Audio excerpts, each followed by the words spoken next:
I'm Christy Wright. I am the Director of Graduate Enrollment Management with the College of Graduate Studies. My colleague, Fernando Ansaldo Sanchez, is here, who is the Graduate Enrollment Management Counselor with the college as well. So for today, what we're planning to do is give you just a brief overview of the topic. Then you'll get an opportunity to meet the panelists. There will be a panelist discussion and some Q&A at the end. With that being said, I'd like to kick off with graduate education. Just knowing, first of all, that graduate education, the cost of it can be different than on the undergraduate side.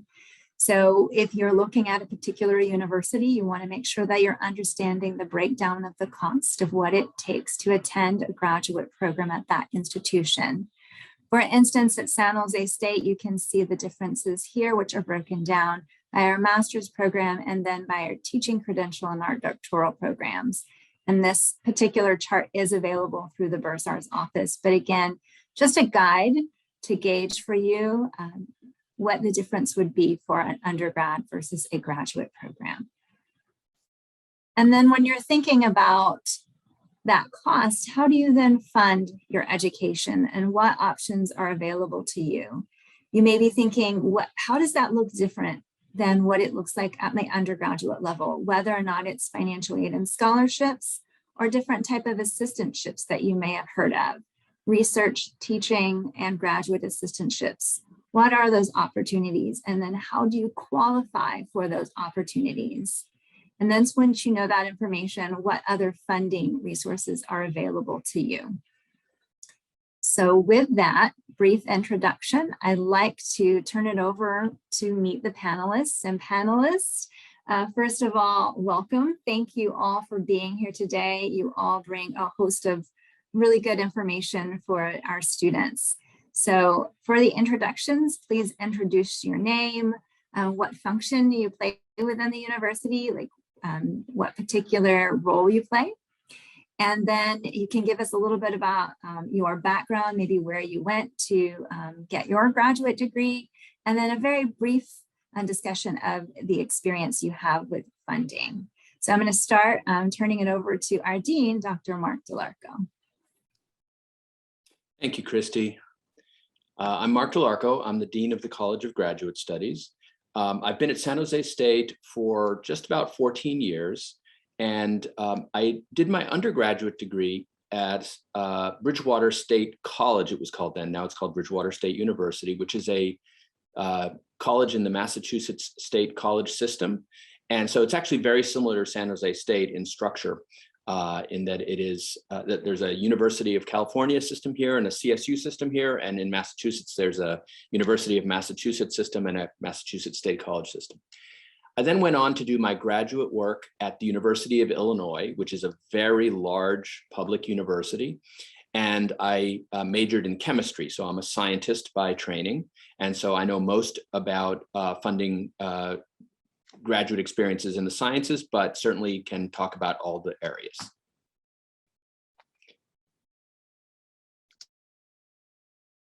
Thank you. Dr. Anand. Oh, hi, I'm Anand Ramasubramanian. I'm a professor of chemical engineering here. I've been here for this is my 6th year here. I keep losing track of time. And I got my undergraduate degree in chemical engineering from Annamala University in India. It's a rural university, private in India. Then I got my master's degree from Indian Institute of Science in Bangalore, which is one of the top research institutions in India. And then I came here to get my Ph.D. in bioengineering from Rice University. It's a private school in Houston, Texas, and so yeah, so background is basically engineering, and then I suppose we can circle back in terms of my experience with funding as we go along.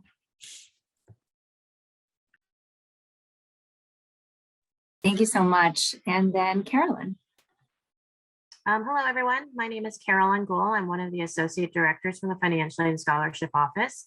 I've been with San Jose State for about 21 years now. I actually completed my undergrad at San Jose State and then went on to JFK University in Orinda to do my graduate degree in organizational psychology. So whereas I am a psych major by heart and by trade, most of those skills, and I'd say probably a good chunk of those skills, have been transferable to the financial aid field. So my experience in funding, I'm usually the one that helps most of the graduate students through the process, especially when you're in your specialized programs. So most of the times the departments will send you my way. That way we can look and see exactly what funding would be available from the FAFSA or the CADA application. Okay, thank you. Great. Thank you all for those wonderful introductions. And now I'm going to turn it over to the first question, which I'm going to send over to Dean Delarco. And that first question really is just a general overview of the structure of financial opportunities that graduate students have whenever they're looking for graduate education. Well, I'd like to start. Now I'm having Zoom gremlins. Hang on. All right. I'd like to start by just very briefly saying a word or two about this very busy slide, which just categorizes kinds of graduate programs, because I think it's important to first acknowledge that some of you may be interested in coming to grad school at SJSU, but some of you may be interested in going to grad school at another university. So we want to be inclusive of all the possibilities. And there are really sort of four categories of graduate education. There are teaching credentials, which, as is clear from the name, prepares you to be a teacher or a counselor at a K through 12 school. I see it says H through 12. Sorry, that's a typo. It should say K through 12. There's master's degrees, and there are many different master's degrees. There's the traditional MA and MS, but then there are more specialized degrees like MBA, Master of Fine Arts, Master of Music, and so forth. And for master's programs, they usually take about 2 years to complete, and most people pay for those graduate programs. And there are lots of financial supports available to students who are pursuing master's degrees. The third category is professional doctorates. And these are the kinds of doctorates that put you into clinical practice or some other kind of professional practice, like a medical doctor or a doctor of dental surgery, or a JD, where you can become a lawyer, or a veterinarian, a doctor of veterinary medicine. These tend to be the most expensive graduate programs on a per year basis, and they take anywhere between 3 and 4 years to complete. And they're almost always paid for by the student. There are financial support opportunities, but they're almost always paid for by the student, with one exception that I know of, and that is if you happen to get into an MD PhD program, those usually come with a full payment of both your tuition, and also you get a stipend. So, but those are extremely selective programs. And then finally is this sort of research doctorate category, which are the PhDs. And these are the terminal disciplines in most academic degrees. Like in my case, I have a PhD in chemistry, and they take, I say 4+ years. I think the average in the US now is like 5.1 years, something like that for a PhD. They tend to lead to careers in industry at a high level, like performing research, or at a university as a professor. And whether or not you actually pay for a PhD depends upon the field. So this is the first important point that I want to make, which is that if you're pursuing a PhD in certain fields like science, some engineering, you will not pay for that degree. You will get a tuition remission scholarship if you're admitted to the program, and you will usually get supported with a stipend working as a teaching assistant or a research assistant during the time. So that's not true in all fields, though. There are other fields in which the PhD does require you to pay your tuition. So I just wanted to get that out of the way first. And I'm going to go quickly through some of these other points because I want to leave plenty of time for the other panelists to weigh in, and also to for the students to ask questions. But if you need to pay for the education and you want to get support from the university. There are three basic categories, and I think Carolyn will probably talk a little bit about this. There are grants where the money is provided to you and you do not have to repay it. There are loans where you can borrow the money, and usually the interest rate is very low when you start paying it back, and usually you don't start paying it back while you're a student.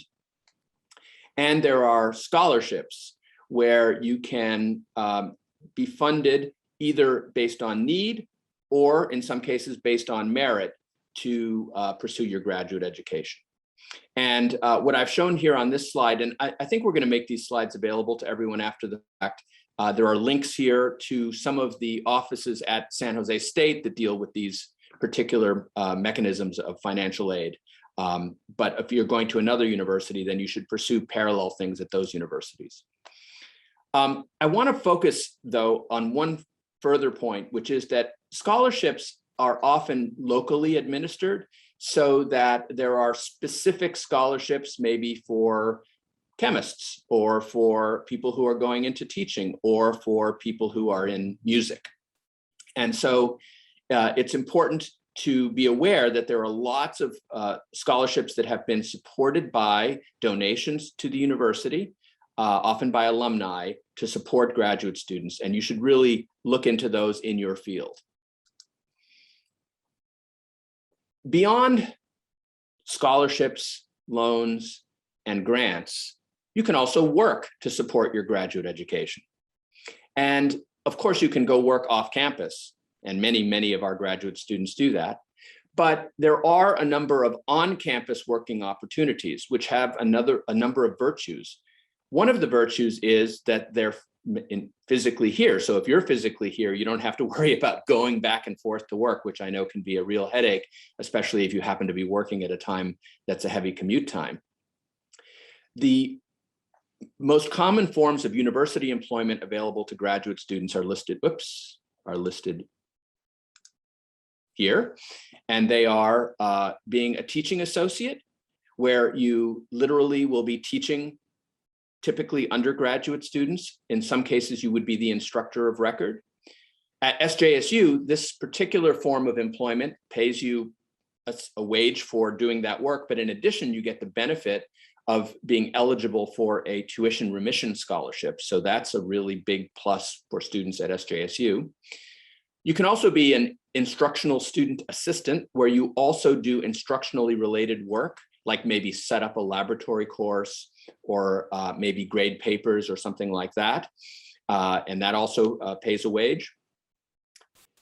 I would like to particularly encourage you to look for research associate or research assistant opportunities. This is where a faculty member who is in your field is doing research that is funded by an extramural grant from some large agency, often like NIH or NSF. And they have on their grant the ability to hire you to do that research work. You get a stipend, but what's really beneficial about this is that very often the work that you're doing can also apply to your graduate education. It could be the thesis project that you're working on if you're a master's student, or a doctoral dissertation. So this is the most leveraged kind of work, because you're basically getting paid to do the work that you need to do for your education.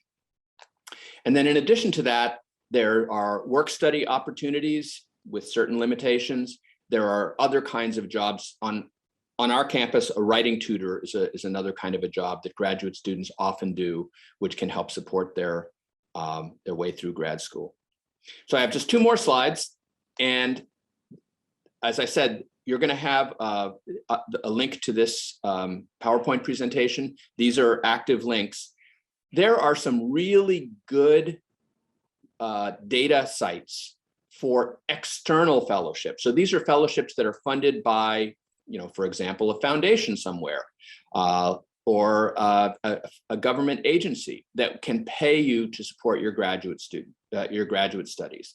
And these first three here are three very good lists of these external fellowships that you can go through, and some of them allow you to sort by field and so forth. just to give you some brief examples of the kinds of things that will show up on those databases are things like the NSF Graduate Research Fellowship, which supports your graduate education by paying quite a lot of money. It's like $34,000 a year for a stipend, plus $12,000 a year to defray expenses for your graduate education. And there are others that are more focused on specific categories of students. For example, the Hispanic Scholarship Fund is for folks of Hispanic heritage that have some particular qualifications. And there are many, many others such as are listed here. So the last thing I'm going to say in this little presentation before we move on to the other panelists is what can you do next to sort of organize your thinking around funding your graduate education? The first thing is make sure that you understand what the typical funding supports are that are available in your specific discipline, because they're very often discipline-specific things, and the way it works in chemistry is not the way it works if you're a Master's of Fine Arts student. So be aware of that. You often will need to consult with a mentor, like your graduate advisor or your graduate program coordinator, to help you to understand what the disciplinary needs are. Make sure that when you're applying to a place that you see how other people in the program you're applying to are supported. Find out what they're doing. If you have the opportunity to talk to them, ask them how they're being supported. And then make sure that you apply to the things that are appropriate for your discipline at the university that you're going to. I want to emphasize again, you've got to apply for a lot of these things. Not all of them. Some of them you can just get put into a group, and I think Carolyn will talk a little bit about that. But for some, you really have to go out and apply, and it takes a little bit of time, but it's often very well worth the time. To be eligible for a lot of these, you need to complete the FAFSA form or the California DREAM Act form, which basically assesses your financial need. Many scholarships are based on need, and these are requirements to be eligible for those scholarships. And the last point I'll make here is make sure to keep in touch with your mentors as you go forward, because they can really help you. They can point out things that maybe you didn't think about that might help you with funding your graduate education. If you're in the situation that you don't have someone in your discipline that you feel is a good mentor, or you haven't made that relationship, it's not too late. Please try to make those relationships. They will be valuable for your entire career. But you can always reach out to us in the College of Graduate Studies, and I've put our email there, and we might be able to connect you. We know who some of the people are who are expert on this throughout the university. And if you write to us and say, oh gosh, I really want to talk to someone in social work, who's the right person? We might be able to help you connect with the right person. So I'll stop there. And Christy, did you want to ask another question, or did you want the other panelists to chime in? Yeah, no, thank you for that, Mark. That was a really good overview of basically all the different funding opportunities. So that's great. So yes, that's going to lead into the question. I'm going to have Carolyn kind of talk about financial aid and what are some opportunities more in depth from what Mark gave. So. Sure. Mark's presentation pretty much gave everything that we are looking for in terms of what you can expect from graduate aid. The biggest one that you'd want to look at is make sure you file your FAFSA as soon as possible. As soon as you think that you're going to go, you can add up to 10 different schools on there. So even if you got aid at an undergraduate school, you can go ahead and fill out your FAFSA and then put other graduate programs that you want to receive your FAFSA. Some of them, other schools might have priority funding deadlines for some of their specific graduate grants, and you don't want to miss out on any opportunity for that.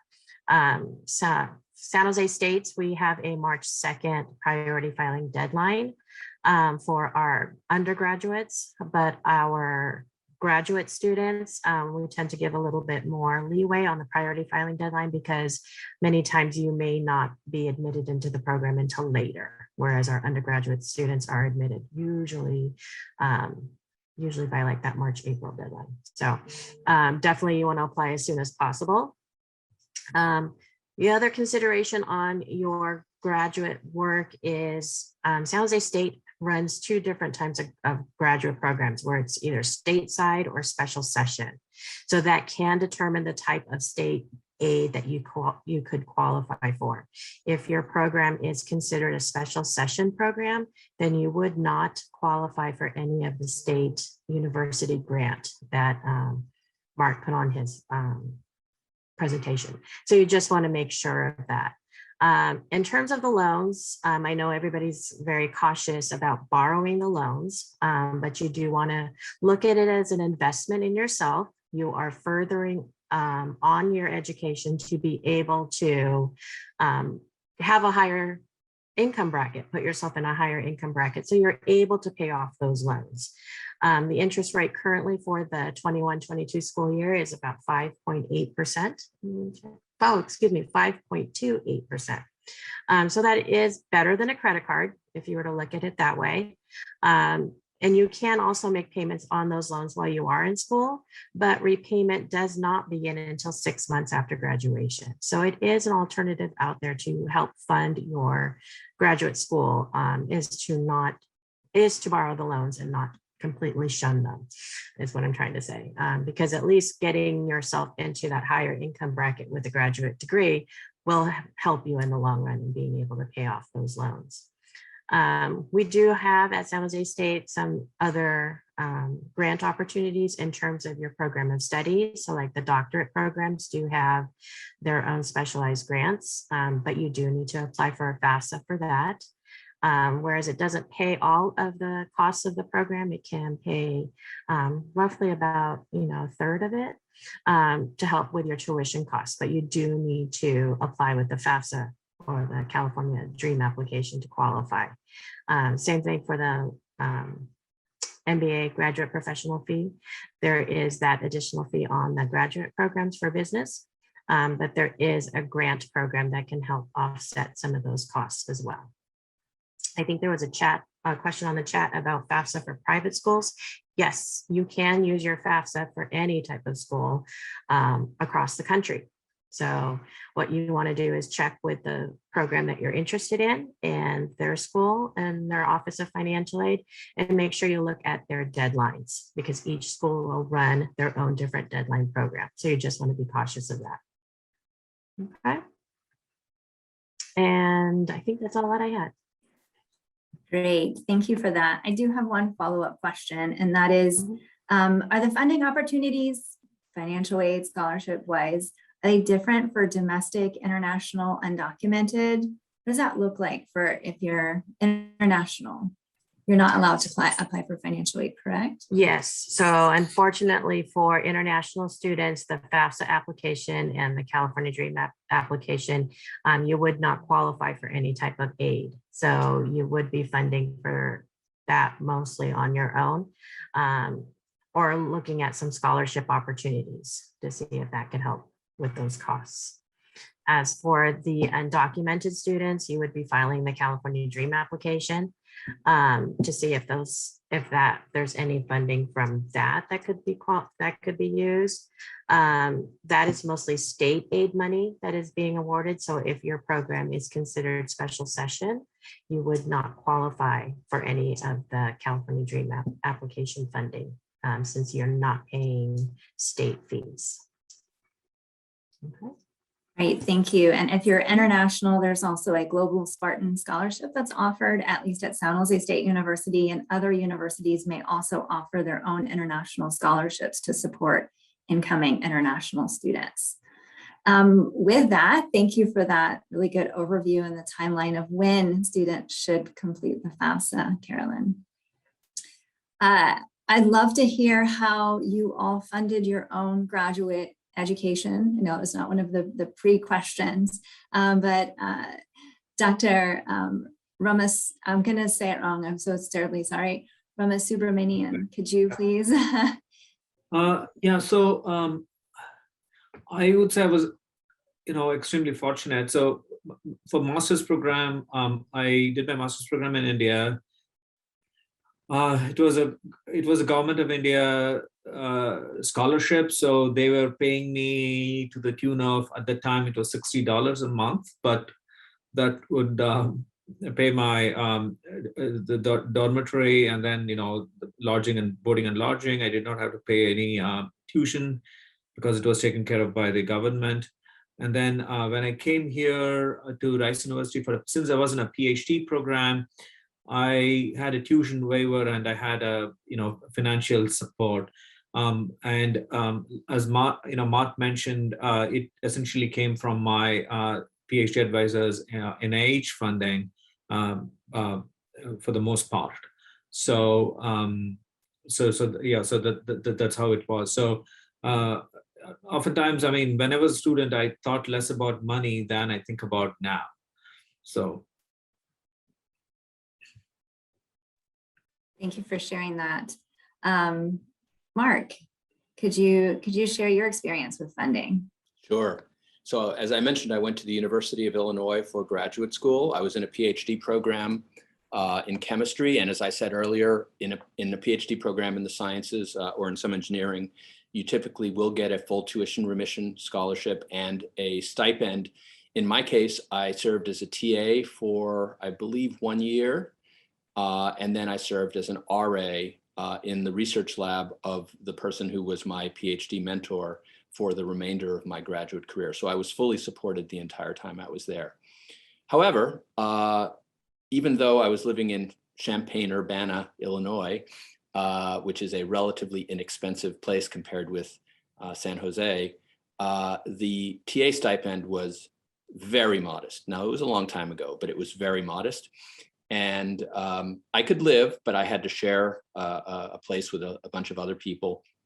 And I actually, this is going to sound funny, but I actually calculated one time, at which place can I get the most calories per dollar that serves food in the area around the university? And I'm happy to tell you what the answer was if you ask. But what I discovered was that even though I had this support, I actually ended up taking out a loan. Now, it wasn't a huge loan. I think it might have been a few $1,000s. So I took out a loan, which allowed me to, maybe buy a used car so that I could get to the laundromat to wash my clothes and stuff like that. But that was relatively painless for me because I was able to pay that off quickly because it was not a very large loan. So that's how I supported myself. Thank you, Marc. Spoken like a true scientist, finding out the best calories for the bang for the buck. Carolyn, how about you? You had a different experience with it's a private university, correct? It was a private university. It was at night. I was doing it after work. So I was loans. I'm not gonna lie, it was loans. I got a couple scholarships, I want to say, from mind you, I was working the whole time. So I was still part of I was still working in financial aid, and there was a state association that actually gave book scholarships for those who are pursuing graduate work. So I applied, got a book scholarship, I think a couple semesters. But yes, I did take loans out and paying them back.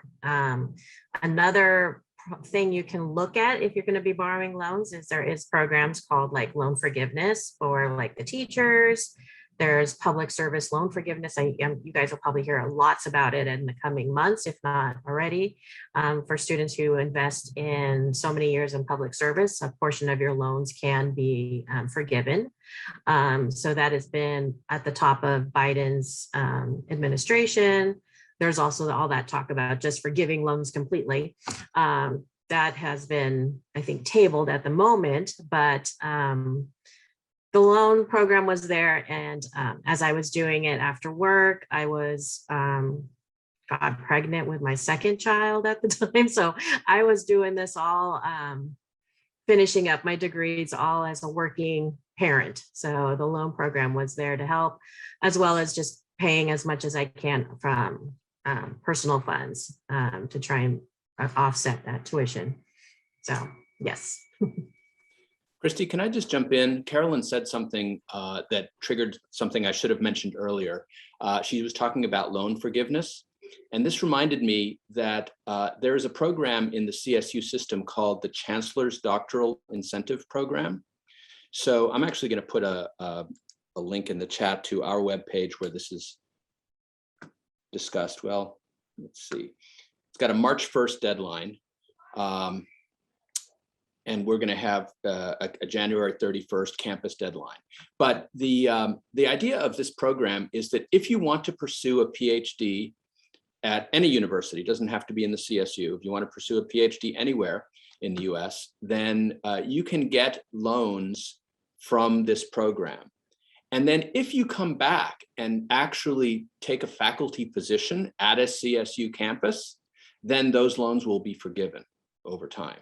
So that's actually a nice program. If you're thinking that you want to go off and get a PhD and then come back and actually serve in an academic position here, then that's something to consider. Thank you for that, Mark. And so I've got the information up on the screen, just showing that information to you. And just to add really quick also, for those of you who might be working and coming back to do your graduate work, your employer might actually offer some type of reimbursement towards your tuition, or help for maybe reimbursement or paying back your loans as well. So that is something to look at once you actually, as a different funding opportunity to pursue. Okay. Thanks for mentioning that, Carolyn. So I know at San Jose State, if you're a staff member here, there is some ability to waive some tuition off. I know that I personally attended, I got my first master's degree.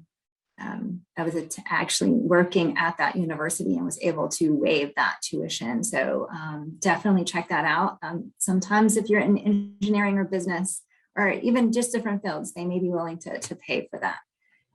So going back to the different funding opportunities, if you go to the College of Graduate Studies website, not only is that CDIP or the Chancellors Doctoral Incentive Program listed, but then you also see other, like a comprehensive overview of just different opportunities, holistically thinking about going to graduate school, and then specifically for the CSU and SJSU in particular. All right, I'm going to stop sharing my screen and then I'm going to turn to the next question. And the next question, I would love to hear in your own department. If you're working in a department. So I'm going to start with you, Dr. Ramasubramanian. I'm terribly sorry. Anand or Dr. Ram, whatever you feel like. Yeah. Okay. Call me Anand, yeah. So in thinking about your program, let's say a student is interested in coming to your program, what type of funding opportunities are available that you have to offer? So the students coming into our program, many of them actually are, not many, a good percentage of them are actually working. They have a day job and they do the classes in the evening. But for others, they're usually funded by the by research grants. If individual faculty have research grants, like Marc mentioned, NSF or NIH or anything else, usually that funds them. It's modest. For instance, I usually pay anywhere between 10 to 20 hours per week, during the semester, and I do 20 hours per week during the during the summer. So and I have covered students for 3 semesters, and it may not some of it may not the Bay Area, it may not exactly pay your rent, but it certainly will pay for your breakfast and lunch. So that kind of helps, and then like also Carolyn mentioned, in terms of thinking of it as an investment, and the ones that have been able to do really well when they graduate exactly in within 2 years, is that they are able to get really good jobs when they go out. I mean, with the lab experience and everything, and they can and they get paid. I wish I had one of those jobs. I mean, they get paid quite a bit, and they can pay off their I suppose they can pay off the loans right away. And other than that, I mean, there are smaller scholarships. If you're working, for example, in microfluidics, or there are 1 or 2 scholarships that are available, again largely based on research interest. But other than that, we do not have any department-specific scholarships. I'm going to take this opportunity for a shameless plug, reminded by something Anand said about the value of the graduate degree in terms of income. So 1 week from today at 10 in the morning, we have the second of this Grad School 101 series. And in that one, it's about why go to grad school. And I think I'm part of that one as well, Christy, if I have this right. And I will talk about some of the salary premiums that accrue to people with graduate degrees in different disciplines. So if you want to hear about that, come back next week. That's not a shameless plug. That's a great plug, Marc. Marc, how about your experience in the sciences? So you've talked about this, but I don't know if you wanted to contribute more about opportunities within the sciences for people as far as funding. Yeah, sure. So as I said, if you're in a PhD program, you can expect that you're going to get a free ride and that you're going to get employed as a TA and or RA to support you. If you're in a master's program, you're probably going to have to pay tuition. However, if you also get one of these job opportunities, there may be additional supports. As I mentioned earlier, at San Jose State, if you're hired as a TA, you also get a tuition remission as part of that. And that applies to master's students as well. So a question that always comes up is, well, how do I get a TA position? And the answer is, of course, not everyone is qualified to be a TA. You have to be, capable of teaching. It's important that you do a good job at that. But basically, for that, you need to talk to the chair of the department that you're in. So if you're a master's student in chemistry, talk to the chair of the chemistry department and say, I'm a graduate student in the program. I'm really interested in serving as a TA. Do you have any opportunities? And the answer might be no, we're all full, or the answer might be not right now, but I'll check back with us next semester, or I've got you, in our list and we'll get back to you. Or it might be, yes, great, we need you right now. But the other point, and I mentioned this earlier, but I'll just reiterate, is that if you can get an RA, a research assistantship, that's a really good deal, because you can then do your work that you're going to be using in your thesis or your dissertation and get paid to do it. However, it requires, as Anand said, a faculty member who has extramural funding support that is capable of hiring you, because that money has to be generated by the faculty member through one of these extramural grants. So not every faculty member is going to be in a position to support every graduate student. It varies a little bit. I certainly would never suggest that you look at funding opportunities in a particular professor's research area as a primary determinant of which professor to select. You should definitely select a professor to work with that has a shared interest in what you actually want to do, because graduate work is heavy work, and if you're not committed to it and love what you're doing, it's not going to work out. But all other things being equal, if there's a professor that happens to also have support to support you as an RA, that certainly is not nothing, and it's worth considering as you're selecting a research group. Great, thank you for that. We've been through kind of a host of questions, the general overview, and then a few specific details. Before I turn it over to the students to ask questions, panelists, are there any kind of final thoughts that I didn't ask that you want to get across?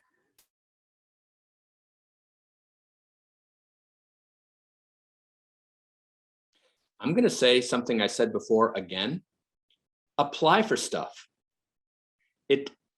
There's a barrier to do that. It's work, but it often pays off. Really, it's time really well spent. And oftentimes you can prepare one sort of generic application and then morph it slightly for different extramural opportunities. There's some great stuff out there that can pay a lot of support for graduate education.